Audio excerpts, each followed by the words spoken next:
बिस्मिल्लाहिर्रहमानिर्रहीम। अस्सलाम वालेकुम रहमतुल्लाहि वबरकातुहू। उम्मीद है आप सब व्यवस्थ खैरियत से होंगे। पूरा पाकिस्तान हैरत के समंदर में डूबा हुआ है। क्या ये वही बंदा है जो 15-20 साल से सरेआम के नाम पर ईमानदारी, सच्चाई और इखलाकियात का दर्स देता था, और आज खुद से एक जुमला बर्दाश्त नहीं हुआ जो कि इन्होंने अपने कानों से सुना भी नहीं था। किसी और के कहने पर ये उस सरकारी एहलकार पर चढ़ दौड़े और सारी इखलाकियात पसे पुष्ट डालकर गंदी घटिया तरीन गलाज़त अपनी ज़बान से निकालते रहे।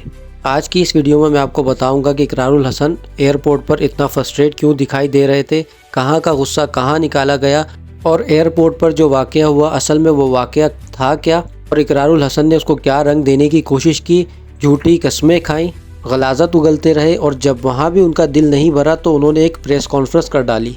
फिर बदस्तूर वो अपने बयानात वहाँ पर भी बदलते रहे, और ये तमाशा यहीं नहीं रुका। फिर ये इंटरव्यूज़ देते रहे, पॉडकास्ट में जाते रहे, वहाँ पे भी अपने बयानात बदलते रहे।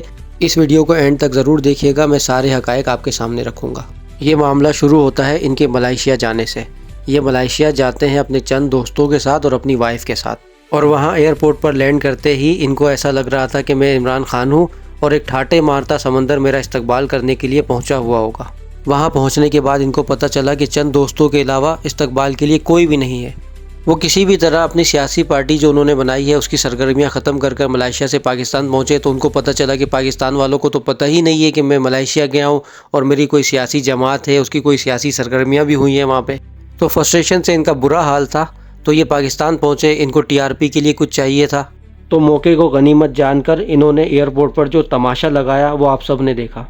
इखलाकियात का दर्स देने वाला किस तरह मुंह पे थूक थूक कर बातें कर रहा था, किस तरह चढ़ रहा था, गलाज़त उगल रहा था। सबसे पहले आकर इन्होंने इससे कहा कि तुमने मुझे गाली दी है, माँ की बहन की गंदी गाली दी है, जिस पर एहलकार ने इनसे कहा कि मैंने कोई गाली नहीं दी, मैं तो आपस में अपने कोलीग के साथ बात कर रहा था। फिर इन्होंने जो गलाज़त बकना शुरू की है, जो इन्होंने कस्में खाई हैं। इकरारुल हसन बार बार FIA एहलकार से माफ़ी का मुतालबा करते रहे।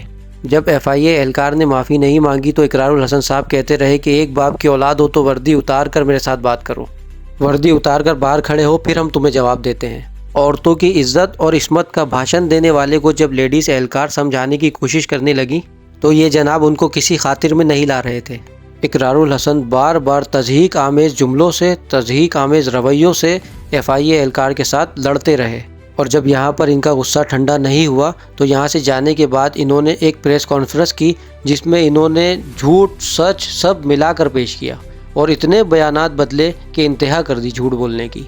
प्रेस कॉन्फ्रेंस में सबसे पहला झूठ इकरारुल हसन ने बोला कि उसने मुझे गाली नहीं दी, जबकि इन्होंने एयरपोर्ट पर कहा कि इसने मुझे गाली दी है। फिर इसी प्रेस कॉन्फ्रेंस में इन्होंने कहा कि एहलकार ने मुझे गाली दी है पर मेरे पास कोई प्रूफ नहीं है, इसलिए मैं गाली वाली बात को छोड़ देता हूँ क्योंकि मैं नहीं चाहता लोग मुझसे गाली की वजह से हमदर्दियाँ करें। फिर इन्होंने कहा कि असल वजह ये थी कि उसने मुझे कहा कि ये भी जवाद अहमद की तरह जलील होगा।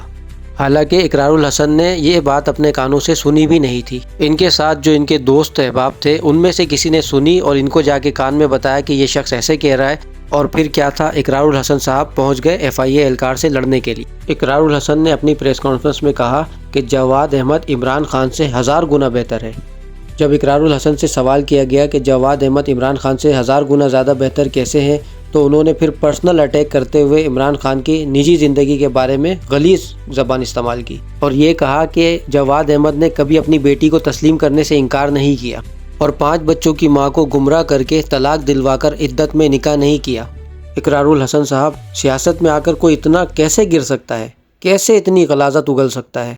और ये बात हमेशा याद रखिएगा, पाकिस्तान की तारीख गवाह है, जितना गंद आप फैलाएंगे ना उससे कहीं ज़्यादा गंद आपको समेटना पड़ेगा, उससे कहीं ज़्यादा गंद आपके दरवाजे पे फेंका जाएगा, आपके सर पे उंडेला जाएगा। फिर एक टॉक शो में जवाद अहमद के साथ बैठकर ये कह रहे हैं कि जवाद अहमद के साथ मिलाना मेरी खुशकिस्मती है, मुझे बिल्कुल भी बुरा नहीं लगा उन्होंने मुझे जवाद अहमद के साथ मिलाया। तो भाई फिर एयरपोर्ट पर जो किया था वो सब क्या था? वो सब ड्रामा था, यानी कि TRP के लिए था। और टॉक शो में जब इनसे सवाल किया कि जवाद अहमद के साथ मिलाना आपकी खुशकिस्मती कैसे है, तो इन साहब ने कहा कि जवाद अहमद ने कभी बूट पॉलिश नहीं किए, कभी इस्टेब्लिशमेंट के तलवे नहीं चाटे। ये खूबी बयान की इन्होंने जवाद अहमद की। अब मैं आपको वो वीडियो दिखाता हूँ जो ये साबित करेगी कि ये सारा खेल TRP का था। ये खुद अपने मोबाइल से वीडियो बनाते रहे एयरपोर्ट वाक़े की और देखते रहे कि सही बन रही है या नहीं। इकरारुल हसन ने तकरीबन पूरी ही ज़िंदगी मीडिया के बीच रहते हुए गुजारी है, तो इनको बहुत अच्छे से पता है کہ عوام کی اور میڈیا کی اٹینشن کس طرح حاصل کرنی ہے اور ٹی آر پی کس طرح آئے گی، یہ ان کو بہت اچھے سے پتہ ہے، اس لیے انہوں نے وہاں خوب زور زور سے دھاڑے مار مار کر تماشا لگایا۔ میری اقرار الحسن سے ایک ہی درخواست ہے، برائے مہربانی جتنا گند برداشت کر سکیں اتنا ہی گند پھیلائیں۔